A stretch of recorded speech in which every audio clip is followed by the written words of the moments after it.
अस्सलाम वालेकुम listeners and readers, मैं यूट्यूब चैनल बोर रोमांटिक नावल में आपके लिए एक नया नावल शिद्दती मोहब्बत रोमांटिक नावल वडेरा base novel age difference base novel है। केयरिंग हीरो के साथ बहुत ही romantic bold heart touching novel है। लिसनर्स अपने कमेंट्स और लाइक का इज़हार जरूर कीजिएगा और वीडियो को एंड तक जरूर देखिएगा। आज की वीडियो बहुत ही रोमांटिक होने जा रही है, तो बढ़ते हैं आज के नावल की जानिब। वो कोई है, वो इर्द गिर्द देखती चिल्लाई, मगर आवाज़ जैसे हलक में ही दब गई थी। हर सू खामोशी और वहशत का डेरा था और उसकी इज्जत दाव पर थी।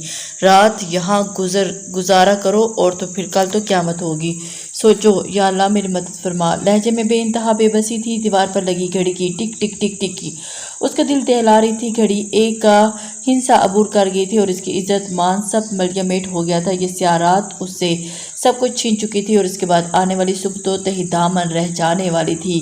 इज्जत औरत का वाहिद सहारा है, जो छीन लिया जाए तो वह बस एक ढांचा रह जाती है, बगैर लिबास के। ऐसा ढांचा जिस पर सब कचरा उछाल सकते हैं। बिखरे बाल, मतवारम आंखें, वो बेबसी की तस्वीर बनी हुई थी। आंखों से स्याह गरम स्याह बहता उलझते बालों में आरज़ों को तर करता हुआ वो शख्स उसको देखना चाहती थी, जिसने उसकी इज्जत को हाथ में मिलाने में कोई कसर बाकी न छोड़ी थी। उसे खामोश नहीं रहना था।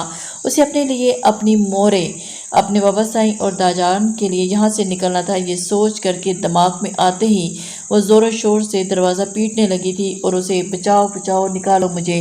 वसी एकड़ पर फैली हान हवेली पर सूरज की किरणें तिरछी होकर हर समझ से पड़ती। उसी सबब हवेली के सामने साया एक हवेली और हवेली बनाए हुए था, जो रात सवाद की खूबसूरत वादी में पहाड़ों में घिरे इलाके की शान हान हवेली ही थी। लोहे के बड़े बड़े से गेट दाखिल होते की मील लंबी पथरीली रवश थी। एक तरफ लाइन में 4 लैंड क्लोजर खड़ी थी, जो आलमगीर खान और हवेली के सपूतों के ज़ेरे इस्तेमाल थी। गार्ड्स की गाड़ियाँ अलहदा खड़ी की जाती थी।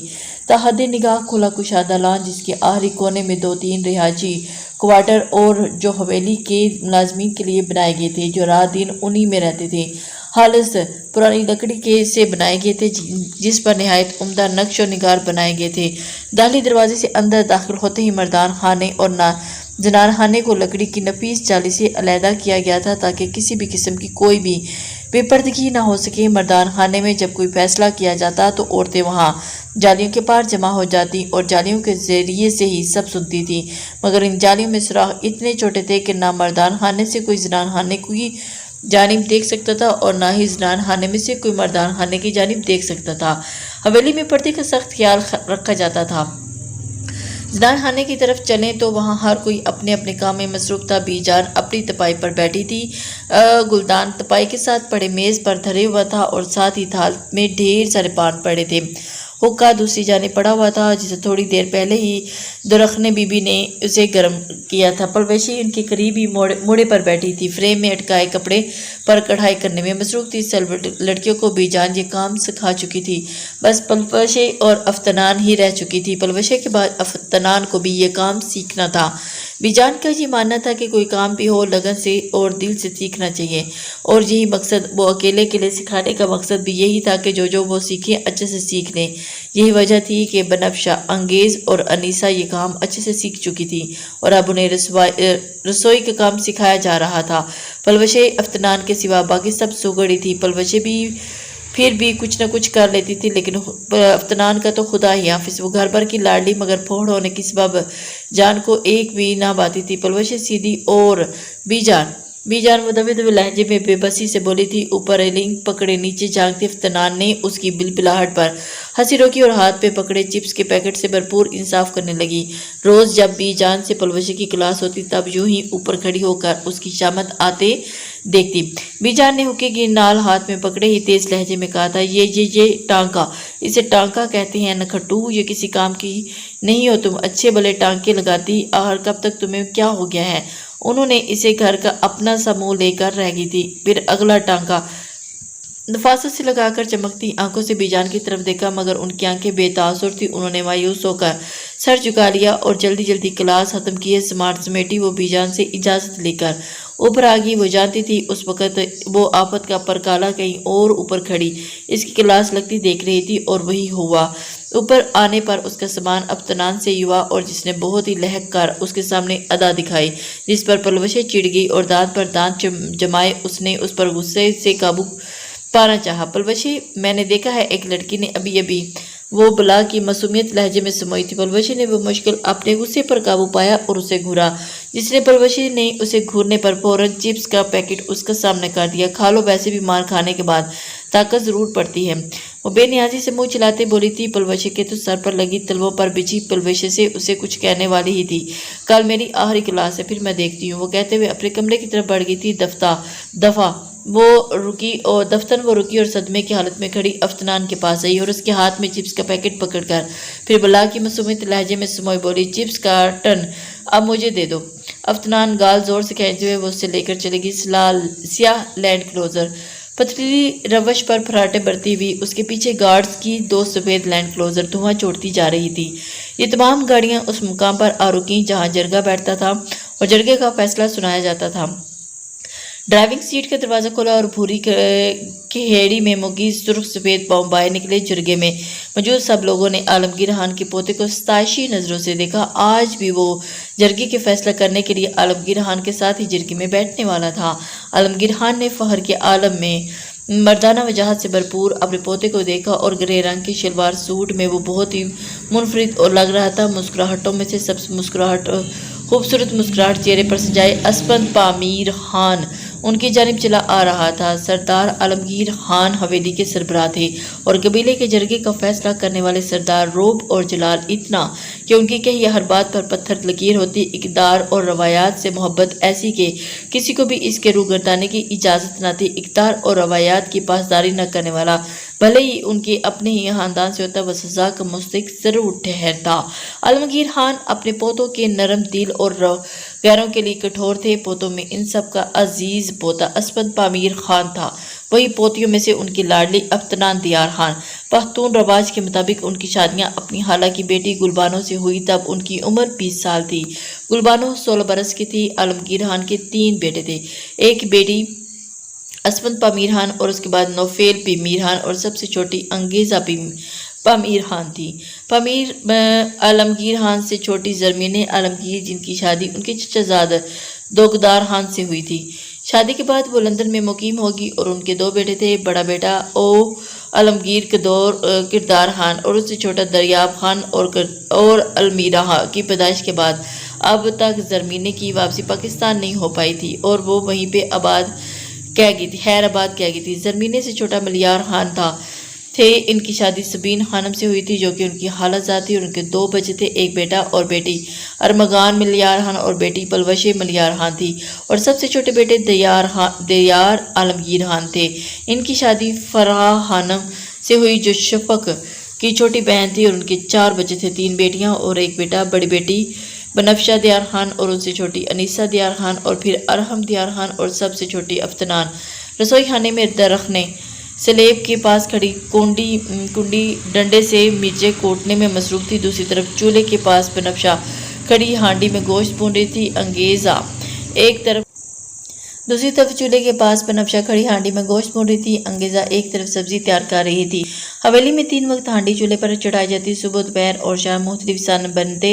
अमूमन हफ्ते में 3-4 दिन गोश्त पकता था और साथ ही साथ सब्जी भी बनाई होती थी क्योंकि आगा जान और बीजान ज़्यादातर सब्जी खाना ही पसंद करते थे। अनीसा इस वक्त ज़्यादातर बीजान के पास होती थी लेकिन चपातियाँ दुरखने के साथ मिलकर वही बनाती थी।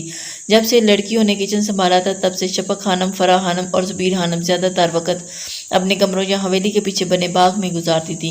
एक दान हवेली के पीछे जानिब था जहाँ शाम के वक्त घर की औरतें और लड़कियां वहीं बैठकर देखभाल करती थी। घर की किसी भी औरत या लड़की को बड़े दान में आने की इजाज़त नहीं थी। अस्सलाम वालेकुम लड़कियों, वो चहकते लहजे में बोली और फ्रिज की जाने बढ़ गई। बनफशा ने गर्दन मोड़े उसे देखा और काली बड़ी चादर उतार कर कंधे पर डाल रखी थी। यूनिफॉर्म पहने वो मजीद छोटी लगती। कॉलेज के बाद उसे भी बनफशा, अनीसा और अंगेज़ा की तरह ही प्राइवेट तालीम जारी रखनी थी। बनफशा और अंगेज़ा दोनों BSc की तालीम के बाद हैदराबाद कह दिया था और अनीसा ने इंग्लिश में मास्टर किया था। उन्हें कॉलेज ड्राइवर ही ले के जाया करता था लेकिन साथ एक मुलाजमत जरूर जाती। चुंदा कितनी बार समझाया कि पानी हमेशा बैठकर पीते हैं। अंगेज़ा ने उसे कर जो हमेशा खड़ी होकर पानी पीते। पलवशी ने पानी का घूंट भरा और बोतल वापस फ्रिज में रखकर मुड़ी थी। तासु आपी, मेरी प्यारी तासु, गुस्सा कम किया करो, आप इतनी सीरियस अभी अच्छी नहीं लगती। वो अंगेज़ा के काल खींचते हुए बोली। तभी बी जान की छड़ी की टिक टिक सुनाई दी थी। पलवशें जल्दी से सीधी हुई और चादर कंधों से उतार कर दाखिल हुई। नजरें घुमाकर इर्द गिर्द अच्छे से जायजा लिया। वो तीनों नजरें झुकाए खड़ी थी। तुमने अभी तक लिबास तब्दील नहीं किया? वो बी जान अभी भी जा रही हूँ, पलवशें ने गिड़बड़ा कर जल्दी से जवाब दिया और नजरें झुकाए बाहर की जानिब बढ़ गई। बी जान ने हंकार बढ़ा, आज क्या पका है? उन्होंने बनफ्शा के करीब आकर हंडी का ढक्कन हटाया। बी जान, कोरमा बनाया है, साथ में भिंडी बनाई है, बनफ्शा ने गला तर करते हुए जवाब दिया। बी जान और आगा जान का रोब और जलाल इतना था कि उनके बात करते वो कांपने लगती। कुछ उनकी इज्जत और एहतराम ही शर्म का पर्दा कायम रखने पर मजबूर कर देते। निसा को बुलाओ। दुरखने, शाबाश, जल्दी से चपातियां लगानी शुरू करो, बच्चे और खान साईं लौटने वाले ही होंगे, दस्तरखान लगवाओ। बी जान हुक्म सादर करती अंदर चली गई और सूरज छन छुपाई खेलता हुआ बलाखर ऐसा छुपा के बादलों को बरसने का मौका मिल गया। स्या बादलों ने आसमान का अहाता किया तो ठंडी हवा एक नेमत की तरह सबको सरूर बख्शने लगी और वैसे भी सुबह का दर्जा हरारत 18 डिग्री सेंटीग्रेड तक रहता, ज़्यादा से ज़्यादा 21 सेंटीग्रेड तक होता। हफ्ते में 3 रोज़ बारिशें, 2 रोज़ आसमान पर सूरज और बादल रहते तो एक दिन सूरज अकेला आसमान पर छाया रहता। रसोई खाने में पकौड़ों की इश्तहा अंगेज खुशबू आ रही थी और लड़कियां और औरतें पीछे बाग में जमा मौसम से लुत्फ उठा रही थी और एक अपनी फूटती किस्मत लिए अफ्तनान ही अंदर लाउंज में बीजान के पास बैठी थी। नजरें चुराकर वो बार बार खिड़की पर गिरती बारिश की बूंदों को देखती और फिर नजरें उठ उन्हीं के साथ नीचे तक का सफर तय करती। बीजान अपनी तपाई पर बैठी उनके करीब ही कुर्सी डाले कदरे जिंजलाई हुई वो बैठी थी। वो अटका हुआ धागा फ्रेम से निकालने की कोशिश में बुरी तरह नाकाम हो रही थी। बलाहर थक हार कर उसने फ्रेम साथ पड़े मेज पर धर दिया। बीजान, ये मेरे बस की बात नहीं, मैं ये सब नहीं कर सकती, वो बेबसी से बोली थी। नजरें चुराकर खड़ी होगी और उस पार खड़ी पलवशे को देखने लगी जो पकोड़े हाथ में लिए खड़ी उसे जुबान चढ़ा रही थी। क्यों नहीं है तुम्हारे बस की बात? आज जब तक तुम ये बलोची टांका नहीं सीखोगी तब तक बाहर नहीं जा पाओगी। बीजान तहम्मुल से बोली, उसे तो मार भी नहीं सकती थी, जानती थी कि यहाँ इसे मारा वहाँ हंस साईं जनान खाने में पहुँच जाएंगे। बीजान की शामत बुलाने। बीजान, मुझसे नहीं होता, मैं नहीं करूँगी। बीजान, बाहर जाने देना प्यारी बीजान। वो उनके घुटनों पर हाथ धरे उनके करीब बैठी मिन्नत अमेज लहजे में बोली। उनकी पुश्त जालियों की जानिब थी। तभी कोई गला खंगार कर उसकी तरफ देखा। अस्सलाम वालेकुम। अफ्तनान ने जल्दी से चेहरा ढांपा और गर्दन मोड़े नवार्द को देखा और अस्पंद पामीर खान थे। मुस्कुराते हुए उनकी जानिब चला आ रहा था। मुस्कुराहट उनके चेहरे पर परियों सजी थी। मुस्कुराहट उसी के वास्ते बनी थी। अफ्तनान को देखकर उसकी मुस्कुराहट मजीद गहरी हुई। न जाने क्यों दिल ने फरमाइश की थी कि वहाँ जाओ तो दीदारे यार के बगैर मत आना। दिमाग चाहता था कि दिल की बात जुबान पर आ जाए मगर दिल हजार दलीलें पेश करने के बाद जुबान को खामोश करा देता। वो निकाह में भी उसके चेहरे की बेबसी पड़ सकता था। अफ्तनान उसी को देखते हुए एकदम से बाहर निकल गई। ये बात अस्पंद पामीर खान जानता था और उससे बेहतर कौन जान सकता था। ये बारिश ही तो थी जिसने अस्पंद के दिल में दुनिया हिलाई थी और ये अफ्तनान की बारिश से हद दर्जा दीवानगी थी जिसने उसे अस्पंद पामीर खान के दिल के मसन्नत पर बर्जमान कर दिया था। वो उसी रोज़ की तरह आज भी गुलाबी रंग का जोड़ा जेब तन किए हुए थे। गुलाबी दुपट्टे को चेहरे के ढांप रखा था। लाला, शुक्र है आप आगे, प्लीज़ लाला बीजान को समझाएं, मुझे बाहर जाना है। वो रो देने को तैयार थी और वो जैसे ख्यालों की दुनिया से चौंका निकला और उसकी जानिब देखा जो कांच सी नशीली गहरी भूरी आंखों में हब की समोई उसे कभी देखती तो कभी बीजान को। लाला बोले ना। वो फिर से बोली तो अस्पंद को याद आया कि वो तो जानता ही नहीं उसे क्या बोलना है। क्या बोलें? वो खुद को कदरे संभाल कर बोला और तसरात संजीदा कर लिए, मुझे बाहर जाना है। बीजान ने नापसंदीदगी से उसके लाड भरे लहजे को सुना। बीजान, जाने दें, आप जाओ बाहर। उसने बीजान के पास बैठते ही पहले बीजान को कहा, फिर हल्का सा रुख उसकी जानिब मोड़े, दिल पर पत्थर रखे उसे जाने की नवीद सुना दी। वो खिलखिलाती उछलती कूदी बहर क्यों चल दी। अस्पंद उसकी बचकाना हरकतों पर सर झटक कर मुस्कुराया भी। फिर बीजान को देखा जो गुस्से से उसे घूर रही थी। आदत बिगाड़ दी है उसकी तुम्हारी दाजान ने और तुमने भी। वो पान मुंह में डालते हवा हवा लहजे में बोली और अस्पंद मुस्कुराया। रूठों को मनाना उसके लिए हरगिज मुश्किल न था। अभी बारिश बरस रही थी और बीजान के पास बैठा भी अफ्तनान की खिलखिलाहट को बखूबी सुन सकता था जिसके साथ साथ उसका दिल भी खिलखिला रहा था। आज अरमगान 4 साल बाद वापस आ रहा था। पाकिस्तान 2 साल पहले उसकी पोस्टिंग वजीरिस्तान हो गई थी। जब उसकी पोस्टिंग वजीरिस्तान हुई तो तब उसे अब तक वो वहीं मसरूफ था। बलाहर 4 साल बाद हवेली की वापसी थी। आर्मी में जाना अरमगान का ख्वाब था और अपने ख्वाबों पर समझौता करना उसने सीखा ही नहीं था। تبھی تو محنت اور دل جمی سے اپنے وطن کی خدمت میں مصروف رہا۔ اس کے اتنے قلیل وقت میں کی جانے والی بے بہا محنت اور کامیابی کو مد نظر رکھتے ہوئے اسے کیپٹن کے رتبے پر فائز کر دیا گیا۔ حویلی کے مکینوں کی ناراضگی مول لے کر اس نے آرمی میں شمولیت اختیار کی تھی۔ داجی ہرگز یہ نہیں چاہتے تھے کہ ان کا سپوت خاندانی جائیداد چھوڑ کر نوکری کرے، مگر وہ اپنے نام کا ایک تھا اور واحد پلوشے اور اطمینان کا اس کا ساتھ دیا تھا۔ باقی سب اس کے خلاف تھے۔ ناراضگی اپنی جگہ، لیکن اس کی واپسی پر سب بہت خوش تھے۔ بی جان یہ ظاہر تو ہونے نہیں دیتی تھی، لیکن ان کی آنکھوں میں جلتے خوشی کے دیے اس بات کا پیغام دے رہے تھے کہ وہ بہت خوش ہے۔ افنان تو بہت خوش تھی۔ ایک تو بی جان نے اس دن کے بعد اس کی کلاس نہیں لی تھی، کیونکہ وہ سمجھ چکی تھی کہ افنان کو اس کام میں دلچسپی نہیں، اس لیے انہوں نے اسی کے حال پر چھوڑ دیا۔ رسوئی خانے میں ہر کوئی اپنے کام میں مصروف تھا۔ بی جان نے اپنی نگرانی میں ارمغان کا کمرہ سیٹ کروایا تھا۔ شفق خانم، سبین خانم اور فرح خانم بھی آج رسوئی خانے میں ہی تھی۔ رسوئی خانے قابلی پلاؤ، چپلی کباب، نارے گو کا مٹن ڈش، پیتا بکرے کی پسلیوں سے بنائی گئی ڈش، اشتہا انگیز خوشبو پھیلی ہوئی تھی اور سب کھانے میں مصروف تھے۔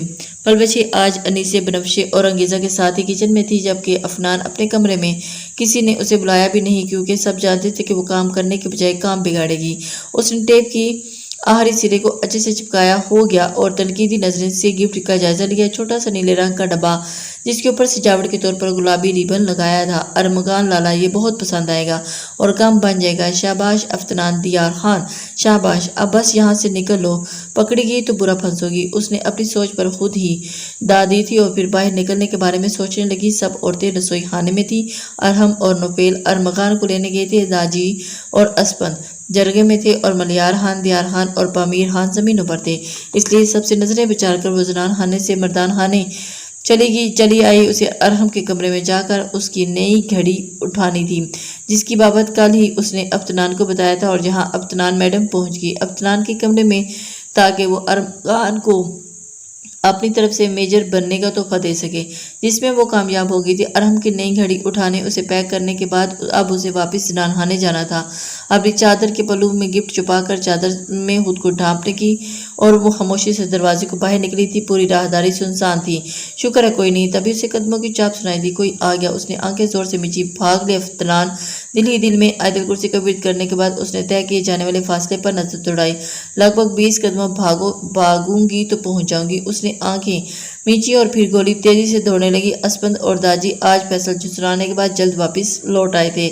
داجی باہر کھڑے ملازموں کی شامت بلائے ہوئے تھے اور اسپند کو اس کام میں سخت چڑ تھی۔ تبھی وہ داجی کو وہیں چھوڑے اندر آ گیا تھا اور اپنے کمرے میں جانے سے پہلے کسی نیلے آنچل کا کونا ارہم کے کمرے کی باہر دکھائی دیا تھا۔ وہ اپنے کمرے میں جانے کا ارادہ ترک کرتا دھیرے دھیرے قدم اٹھاتا اسی کی جانب آنے لگا۔ ارہم کے کمرے میں لڑکی کا ہونا اس کے لیے باعث حیرت تھا، لیکن اس سے پہلے کہ وہ اس کی جانب پہنچتا، وہ تیزی سے نکل کر زنان خانے کی طرف بڑھنے لگا۔ کون ہو تم؟ رکو، ورنہ ابھی ہم پوری حویلی کو یہاں جمع کر لیں گے۔ وہ جو تیزی سے بھاگ رہی تھی، اسپند نے اسے روک ڈالا اور بدلہ لیا تھا، اور اسے پیچھے اسپند کے قدموں کی چاپ سنائی دی۔ کون ہو تم؟ سچ سچ بتاؤ ہمیں۔ اسپند کے لہجے میں سختی تھی۔ وہ آہستہ سے مڑی، نظریں اٹھا کر اس کی جانب دیکھا۔ اسپند چونکا، پھر گہرا سانس بھرا، دل میں شکر لیا، اور پھر آپ یہاں کیا کر رہی ہیں؟ اس نے سخت لہجے میں پوچھا۔ اوف لالا، غصہ تو مت ہو، آہستہ بولیں، چھپ کر آئی ہوں، وہ آہستہ آواز میں بتانے لگی۔ اور کیوں آئی تھی جانتی ہیں؟ اگر بی جان دیکھ لیتی تو؟ یا داجی، ابھی تو ہم نے دیکھا ہے، سوچے اگر کوئی اور ہوتا تو کیا کرتی؟ ہاں جواب دیں۔ وہ پھر غصے میں تھا اور افنان نے آج سے پہلے اس طرح غصے میں نہیں دیکھا۔ اچھا، نہ بس کریں، خواہ ہاں ڈانٹ رہے ہیں، میں اپنے لالا کے کمرے میں آئی تھی، کام تھا مجھے ان سے، اور آپ ہے نا کہ خیر مجھے جانا ہے، بی جان میرے کمرے میں نہ آ جائیں۔ وہ جلدی جلدی بولتی زنان خانے کی جانب بڑھ گئی تھی۔ اسپند نے گہرا سانس پڑا۔ اسپند پامیر خان ارمغان سے 5 روز ہو چکے تھے۔ بی جان اس کی بلائیں لیتی نہ تکتی تھی۔ آرمی کی ٹریننگ نے اس کی شخصیت کو مزید نکھار دیا تھا۔ اس کے چال چلن، اٹھنے بیٹھنے، کھانے پینے، بولنے چلنے انداز، بہت سبھاؤ اور رکھ رکھاؤ آ چکا تھا، اور داجی تو اسے دیکھ کر حیران رہ گئے تھے۔ وہ ارمغان جسے پہلے اتنا غصہ آتا تھا، وہ غصے کو قابو پاتا اور پھر خاصا شائستہ مزاج ہو چکا تھا۔ اب خوش تھے تو وہیں جو کوئی وجود ایسا بھی تھا جو اسے اداس تھا۔ اس نے اب تک ارمغان ملیار خان کو نظر اٹھا کر نہ دیکھا تھا، حالانکہ اس کی نظریں وہ خود پر محسوس کر چکی تھی، مگر وہ پھر بھی اتنی شرمندہ تھی کہ نظر نہ اٹھا سکی تھی۔ وہ عدنان خان بی جان سے ملنے آیا تھا اور اس نے کوشش کی کہ جا کر اسے ایک نظر دیکھا ہے، مگر خاموشی سے دیوار کی اوٹ میں کھڑی رہی۔ نقاب چڑھائے بھی یاد نہ رہا تو وہ یوں ہی کھڑی اس کی آواز سنتی رہی، سنجیدہ آواز، اس میں ٹھہراؤ ایسا کہ سننے والا سنتا ہی رہے۔ آواز رکی اور الوداعی کلمات کہنے لگا، پھر وہ بی جان سے اجازت لے کر مردان خانے کی جانب بڑھا۔ واپسی پر رکا تھا اور مڑ کر اس کی جانب دیکھا جہاں اسے کسی کے کھڑے ہونے کا گمان ہوا تھا، اور وہ وہیں کھڑی تھی، نظریں جھکائے بغیر نقاب کے۔ گزرے 4 سال اسے نکھار بخش گئے تھے۔ وہ ایسے ہی کھڑی تھی جیسے کوئی بت ہو جس کی دراڑیں پڑ چکی تھیں، اور پھر وہ کسی بھی لمحے اسے ہلانے پر وہ ہل جاتی۔ وہ یوں ہی خاموش کھڑا رہا، پھر خاموشی سے مڑ کر وہاں سے نکل گیا۔ اب وہ کہنے کو تیار تھا، مگر اب وہ اسے کچھ نہیں سننا تھا۔